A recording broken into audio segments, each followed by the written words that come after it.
Assalamualaikum warahmatullahi wabarakatuh. Kita akan membahas tentang macam-macam mat. Namun sebelum itu kita awali dengan sama-sama membaca ta'awudz dan basmalah. A'udzu billahi minasy syaithanir rajim. Bismillahirrahmanirrahim. Teman-teman sekalian, kemarin kita sudah belajar sedikit tentang intro bagaimana hukum mat.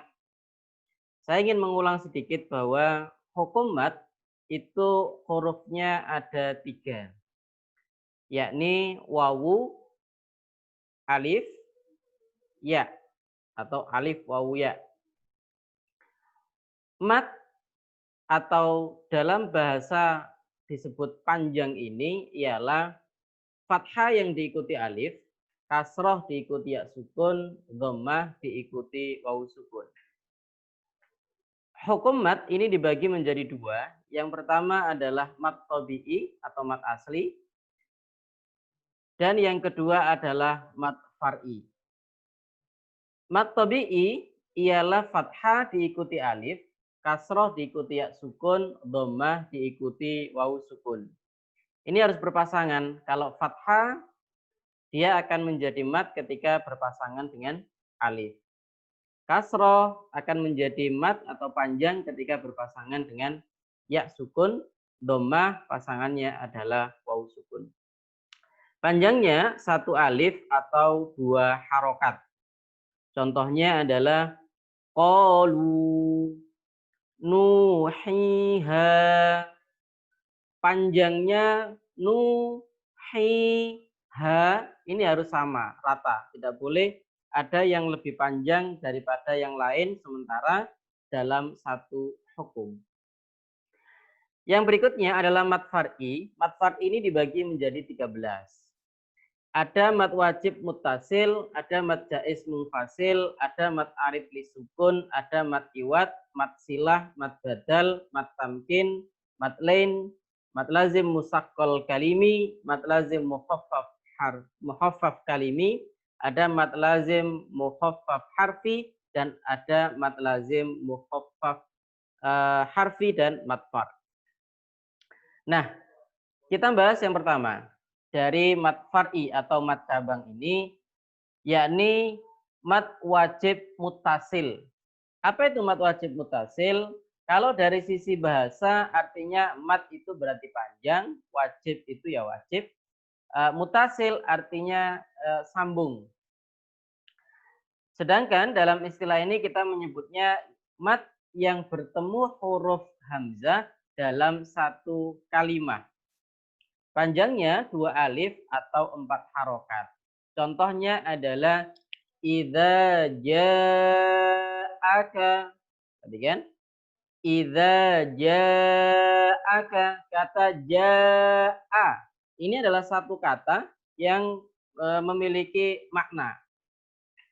Bukan 2 kata dengan makna yang berbeda. Ja'a yang artinya datang, dan dalam kata ja'a ini ada mat yang bertemu dengan hamzah, yakni fathah diikuti alif, kemudian bertemu dengan hamzah. Sawa'un, sawa'un, wa ada fathah diikuti alif, kemudian bertemu dengan hamzah dalam satu kalimat, ya, satu kalimat atau satu kata yang memiliki arti. Yang berikutnya adalah mat jaiz munfasil. Mat jaiz munfasil itu artinya terpisah. Mat jaiz munfasil ialah mat bertemu huruf hamzah, bentuknya alif, di lain kalimat. Jadi ada 2 kalimat yang masing-masing memiliki arti. Panjangnya 2 alif atau 4 harokat. Contohnya adalah bima unzila. Ma ada fathah diikuti alif. Unzila bertemu dengan hamzah dari kata unzila. Jadi bima itu memiliki arti sendiri, unzila memiliki arti sendiri. Yang berikutnya inna a'tainaka. Inna na ada fathah diikuti alif, di sini ada mat, kemudian bertemu dengan hamzah yang bentuknya alif dalam kata a'tainaka. Nah, khusus pada mad jaiz munfasil ini karena boleh terpisah, maka ketika dia dipisah maka tidak berlaku hukum mad jaiz munfasil. Dia tidak lagi menjadi panjang dua alif atau 4 harokat, tetapi menjadi panjang 1 alif saja. Misalnya begini, saya membaca kata bima tanpa mewasolkan kepada kata unzila, maka saya hanya membaca bima 1 alif. Tidak boleh membaca bima terlalu panjang. Sama juga dengan inna nanya, ketika saya wakof atau berhenti di kata inna, maka panjangnya hanya 1 alif. Tetapi ketika saya mewasolkannya, maka tidak lagi terpisah, artinya sudah rujuk kembali, ya, sudah nyambung kembali, maka kembali panjangnya menjadi 4 harokat atau 2 alif. Ini catatan terkait dengan mad jaiz munfasil. Kemudian yang berikutnya adalah mad arid lisukun. Mad arid lisukun ialah mad yang bertemu huruf hidup dibaca wakof. Panjangnya boleh 1, 2, atau 3 alif. Nah, teman-teman, kalau dari sisi bahasa mad itu ya panjang, arid itu artinya berubah, lisukun sebab disukun. Jadi awalnya dia biasa saja panjangnya hisabin, panjangnya 1 alif. Tetapi ketika dia diwakofkan atau disukun sebab wakof, maka panjangnya yang awalnya hanya mad biasa atau mad tabi'i berubah menjadi mad arid disukun. Mad yang berubah karena sebab wakof atau karena sebab sukun. Panjangnya boleh 1. Ketika kita membaca hisabin, wakofnya hisab, boleh. 2. Sodiqina, wakofnya sodiqin. 3. Khaliduna, wakofnya khalidun. Boleh 1, boleh 2, boleh 3. Silakan pilih ya, boleh 1, boleh 2, boleh 3. Yang penting adil. Ya, kalau takut nggak adil ya 1 saja. Bercanda ya. Jadi untuk mad arid lisukun ambil yang sedang. Ambil berapa? Yang 2. Sedang itu 2. Masa cuma 1? 3 nanti malah ribut. 2. Sedang itu 2 ya. Hisab, sodiqin, khalidun. Dan ambillah 2. Kemudian yang berikutnya adalah mad iwad. Mad iwad. Mad itu artinya panjang, iwad itu artinya pengganti. Iwadun itu ganti. Dalam istilah yang sederhana ialah ketika harokat fathah tanwin dibaca wakof selain tak marbutoh.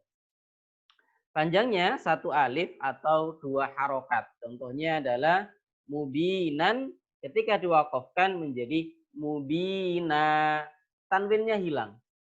Yang awalnya mubinan, nan berharokat tanwin, berbunyi an, menjadi mubina, panjang 1 alif. Nah, panjangnya ini adalah iwat. Iwat itu pengganti dari tanwin. Jadi panjangnya ini adalah pengganti dari tanwin. Mubinan, wakofnya mubina. Dan ini berlaku. Seringkali ada pertanyaan begini, Ustadz, kalau misalnya tidak ada alifnya, apakah tetap menjadi panjang? Jawabannya tetap panjang. Contoh, misalnya ma'an, wakofnya ma'a, butha'an, wakofnya butha'a, tetap panjang 1 alif. Jadi patokannya bukan ada alif atau tidak ada alif, tetapi patokannya adalah setiap harokat fathah tanwin dibaca wakof selain tak marbutoh. Kalau tak marbutoh tidak berlaku. Berikutnya adalah mad silah.